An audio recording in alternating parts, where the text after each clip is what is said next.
Hi, and welcome back to Cat Run Figures. I'm your host, Caitlin, and today we are going to be reviewing Flash issue 22. So, this is the fourth and final part of the Button storyline. So, first off, before we get into the review, I want to show the lenticular cover because I love these. I never get tired of doing this. Just heads up. Alright, so getting right back on into the story where we left off, both Flash and Batman are getting right into it, chasing after the Reverse Flash. And, of course, they're warning him, they're telling him to stop, that he's just racing towards his death, but he's telling him he's a paradox. He is the one thing, no matter what happens, he is going to survive this because he has already died at Flash's hands. He has died at Thomas Wayne Batman's hands.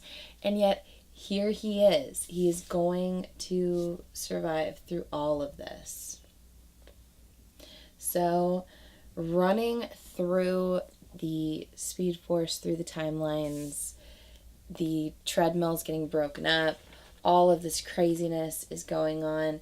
And both Flash and Batman are trying to hold on and trying to stay up with Reverse Flash. And, of course, Reverse Flash gets there right before them. And he is there to face the man behind the curtain. He's there to demand his rightful seat where he believes that he's due. He thinks that he's basically untouchable. And he's got this button and he's there to prove that he is the paradox that cannot be defeated. So he goes on this really long spiel about how fantastic he is and how this individual should not be hiding from him because they're going to do all of this together until he actually sees the very individual that he was racing to meet. And he realizes, my God. And then he starts to beg for his life. And just then we get to see through this blue light, hint, hint, that Reverse Flash is being destroyed, just disintegrated, like he was in the Batcave. So once again, we get to see Reverse Flash die again. And he's gone. So, with one final scream, he's gone. Both Batman and the Flash are trying to settle themselves. The treadmill is completely destroyed. They're trying to get a grip on something. But Batman has been hearing a voice that is calling out to Barry. And Batman is saying that they need to trust this voice. They need to listen to it. And they're just trying to hold on. They really don't know what else to do. And Barry's telling him, how do you know we can trust this person? How do you know we're not just going to get sucked into a trap? Or we're not just going to be destroyed the same way that Reverse Flash was? And Batman's saying, well, this is kind of their only option.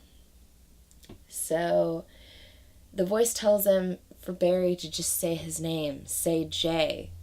And Barry says, Jay? And at last, we get to see Jay Garrick. That's right, the Flash himself.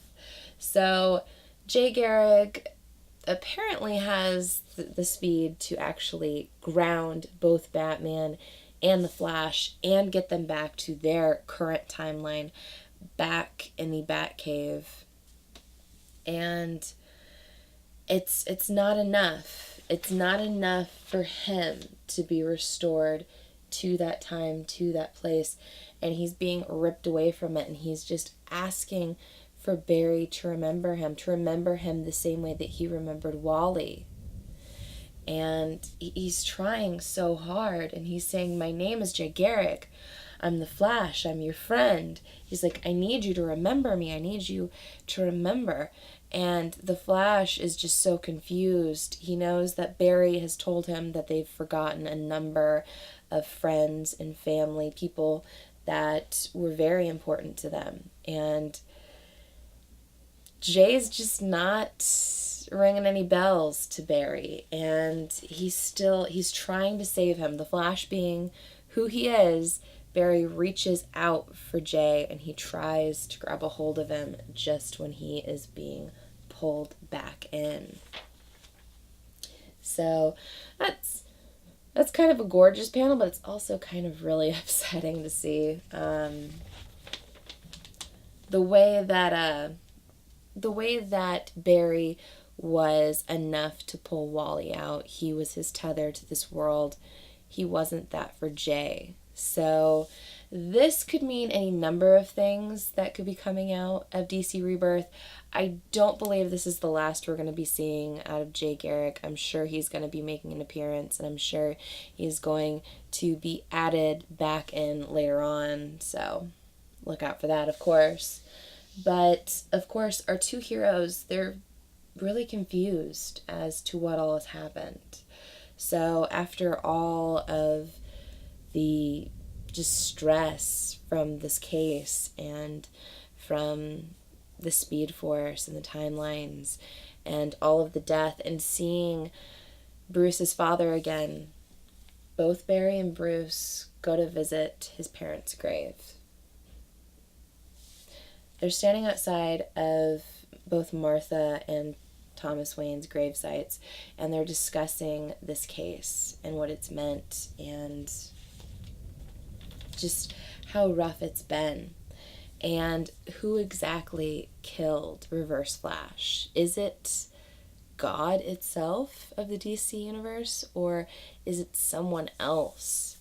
This is something that is definitely not easily answered by either man, but they do move through and they do decide to shelf this case for the time being anyway.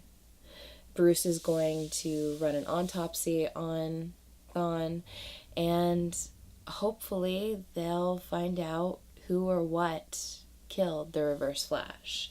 So, continuing on, we get to see the very same blue light touching down onto Earth, and we get to see Batman, Bruce Wayne. He's not wearing his cowl. And he's just standing at his window looking at the bat signal. And he's thinking about what his father told him, that he shouldn't be Batman, that he should let Batman die, and what he should do about that. And finally, Alfred walks over to him and he asks, "Sir, are you going to answer that?" And Bruce just looks down. Next, we get to see a close-up of the comedian's button right here, and we get to see a blue light and then a hand. And the voice from this hand, which we all know who it is, Dr. Manhattan, says, "Why does my perception of time distress you? Everything is preordained, even my responses. We're all puppets, Laurie. I'm just a puppet who can see the strings." So I'm super excited because, yes, we do get our little sneak peek into the Doomsday Clock, which is going to be Geoff Johns' new baby for DC. It is going to be the reintroduction of the Watchmen into DC, and it's going to be centered mostly around Dr. Manhattan and Superman, so you know it's going to be amazing. It's coming from Geoff Johns, so clearly it's all going to be connecting throughout. There's so many just little nuggets hidden throughout DC's continuity right now, so you're very easily missing different things. I know I am, because I'm not reading every book that DC's currently putting out in Rebirth continuity, but I'm really enjoying the stories that are currently coming out. I really loved The Button. I love the art throughout. I mean, we all know I was obsessed with the lenticular covers. So yeah, give me a like if you like this video, comment below, and tell me whether or not you read any of The Button story, and if you enjoyed it as much as I did. Are you really pumped for Doomsday Clock as much as I am? I know I'm really upset that I have to wait until November, but you know, so is comics. We've got a lot of other stuff coming out before then, so you know, I can deal. So yeah, subscribe to my channel for more comic book content, or check out any of the older videos I have up for offer here on Cat Run Figures. And until next time, I'm your host, Caitlin. Bye.